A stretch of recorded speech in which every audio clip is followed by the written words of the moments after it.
അമേരിക്കയുമായുള്ള സഖ്യം വേർപിരിഞ്ഞാൽ പിന്നെ യൂറോപ്യൻ രാജ്യങ്ങൾക്കും ബ്രിട്ടനും ഫ്രാൻസും ഉൾപ്പെടെയുള്ള സൈനിക ശക്തികൾക്കും പിടിച്ചു നിൽക്കാൻ കഴിയുകയില്ല. അതോടെ റഷ്യയെ സംബന്ധിച്ച നിഷ്പ്രയാസം ഈ രാജ്യങ്ങളെ ആക്രമിച്ച് കീഴടക്കാൻ സാധിക്കും. അമേരിക്കൻ ആയുധങ്ങളുടെയും ടെക്നോളജികളുടെയും കരുത്തിൽ നിൽക്കുന്ന ഈ രാജ്യങ്ങളെ സംബന്ധിച്ച് അമേരിക്ക നിസ്സഹരിച്ചാൽ അവരുടെ കൈവശമുള്ള ആധുനിക ആയുധങ്ങൾ പോലും ഉപയോഗിക്കാൻ പറ്റാത്ത സാഹചര്യമാണ് ഉണ്ടാവുക. യൂറോപ്യൻ യൂണിയനുമായുള്ള സൈനിക സഹകരണം അമേരിക്ക അവസാനിപ്പിച്ചാൽ യൂറോപ്യൻ യൂണിയന് ഗുരുതരമായ പ്രശ്നങ്ങൾ നേരിടേണ്ടി വരുമെന്നാണ് വിവിധ അന്താരാഷ്ട്ര മാധ്യമങ്ങളും റിപ്പോർട്ട് ചെയ്യുന്നത്. ഇതിൽ ആദ്യത്തേത് A-35 ഫൈറ്റർ വിമാനങ്ങളാണ്. അമേരിക്ക ഉടക്കിയാൽ ഇതിന്റെ അറ്റകുറ്റപ്പണികൾക്കും സോഫ്റ്റ്വെയർ അപ്ഡേറ്റുകൾക്കും യൂറോപ്യൻ യൂണിയനും ബ്രിട്ടനും വെള്ളം കുടിക്കും. സ്വന്തം സൈന്യത്തിനും സഖ്യകക്ഷികൾക്കും വേണ്ടി അമേരിക്ക രൂപകൽപ്പന ചെയ്ത 5ാം തലമുറ മൾട്ടി റോൾ ഫൈറ്റർ വിമാനമാണ് A-35.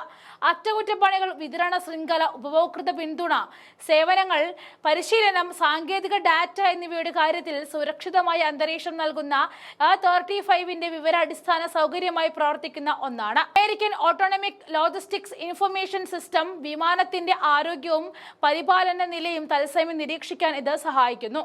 തെറ്റായ ഡാറ്റകൾ നൽകുന്നത് വിമാനങ്ങളുടെ ഗ്രൗണ്ടിങ്ങുകളെ തെറ്റിക്കാനിടയുണ്ട്. ഇത്തരം പ്രശ്നങ്ങളുള്ളതായിട്ടും അമേരിക്കൻ പ്രതിരോധ വകുപ്പ് മുൻപ് തന്നെ അംഗീകരിച്ചിട്ടുമുണ്ട്. അതുപോലെ തന്നെ ബ്രിട്ടന്റെ ആണവ പ്രതിരോധ സംവിധാനമായ ട്രൈഡന്റ്, അമേരിക്കൻ നിർമ്മിത ട്രൈഡന്റ് അന്തർവാഹിനി വിക്ഷേപിക്കുന്ന ബാലിസ്റ്റിക് മിസൈലുകളെയാണ് പ്രധാനമായിട്ടും ആശ്രയിക്കുന്നത്. ഇതിന്റെ വാർഹെഡുകൾ ബ്രിട്ടീഷ് നിർമ്മിതമാണെങ്കിലും ഈ മിസൈലുകൾ അമേരിക്കയിലാണ് നിർമ്മിക്കുന്നതെന്നും നാം ഓർക്കേണ്ടതുണ്ട്. സ്കോട്ട്ലൻഡിലെ ക്ലൈഡ് നേവൽ ബേസിൽ പ്രവർത്തിക്കുന്ന റോയൽ നേവി പ്രവർത്തിപ്പിക്കുന്ന 4 വാൻഗാർഡ് ഗ്ലാസ് അന്തർവാഹിനികളാണ് ട്രൈഡന്റ് മിസൈലുകൾ നിലവിൽ വഹിക്കുന്നത്. അന്തർവാഹിനികളിൽ നിന്ന് വിക്ഷേപിക്കാവുന്ന ഭൂഖണ്ഡാന്തര മിസൈലുകളാണ് ട്രിഡന്റ്. അമേരിക്കൻ ആയുധ നിർമ്മാണ കമ്പനിയായ ലോക്ഹീഡ് മാർട്ടിൻ സ്പേസ് സിസ്റ്റം രൂപകൽപ്പന ചെയ്ത മിസൈലാണിത്. നിലവിൽ അമേരിക്കൻ നാവികസേനയും ബ്രിട്ടീഷ് നാവികസേനയുമാണ് ഇവ ഉപയോഗിക്കുന്നത്. ആണവ പോർമുനകൾ വഹിക്കുവാനും ഒന്നിലധികം ലക്ഷ്യങ്ങളെ ഉന്നമിക്കുവാനും ഇതിന് എളുപ്പത്തിൽ കഴിയും. ഇവയുടെ അറ്റകുറ്റപ്പണികൾ നടത്താൻ അമേരിക്ക തന്നെ മനസ്സ് വെക്കണം എന്നുള്ളത് ഈ ഉടക്കിന്റെ പശ്ചാത്തലത്തിൽ ബ്രിട്ടന്റെ ചങ്കിടിപ്പ് ഏർപ്പിക്കുന്നതാണ്.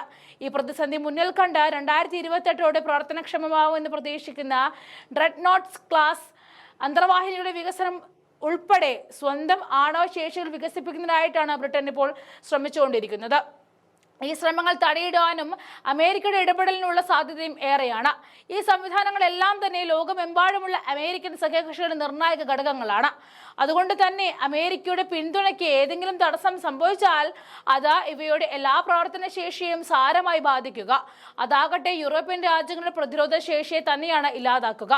റഷ്യൻ ആക്രമണം ഭയക്കുന്ന യൂറോപ്യൻ രാജ്യങ്ങൾക്കും ബ്രിട്ടനും ഇനി ഉറക്കമില്ലാത്ത രാത്രികളാണ് വരാൻ പോകുന്നത്.